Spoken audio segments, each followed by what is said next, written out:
આજના મોટા સમાચાર. તમાકુનો વધતો જતો ઉપયોગ હવે બની ચૂક્યો છે રાષ્ટ્રીય આરોગ્ય કટોકટી.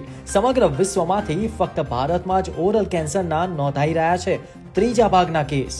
અમદાવાદમાં ફક્ત એક જ વર્ષમાં નોંધાયા કેન્સરના 17,000 કેસ, જેમાં સૌથી વધારે કેસ જોવા મળ્યા મોઢાના કેન્સરના.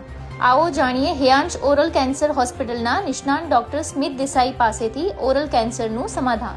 જો તમે પણ બીડી, સિગરેટ, તમાકુ કે ગુટકાનું વ્યસન કરતા હો તો ચેતી જજો. હેલો ફ્રેન્ડ્સ, મારું નામ ડોક્ટર સ્મિત દેસાઈ છે. હું પ્રેક્ટિસિંગ ઓરલ કેન્સર સર્જન છું, હેયાન્સ ઓરલ કેન્સર હોસ્પિટલ. જો કેન્સરને આપણે અર્લી ડિટેક્ટ કરીએ તો એને સંપૂર્ણપણે મટાડી શકાય એમ છે.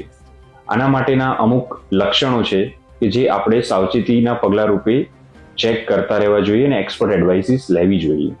જેવા કે મોઢાની અંદર કોઈ પણ એવું ચાંદુ કે જે 2 અઠવાડિયાથી વધારે છે અને રૂઝાતું નથી, ગાલ ગલોફા કે કોઈ પણ જગ્યાએ ગરદનના ભાગમાં સોજો આવી જવો અને જે તાત્કાલિક વધી જવો તો એક અલાર્મિંગ સાઇન છે.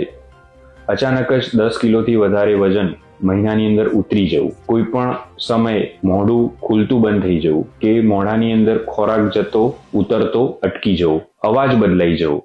જો આવા કોઈ પણ લક્ષણો આપણને દેખાય તો આપણે કોઈ પણ એક્સપર્ટ ઓપિનિયન એટલે કે એક્સપર્ટ ડોક્ટર કેર લેવી જોઈએ.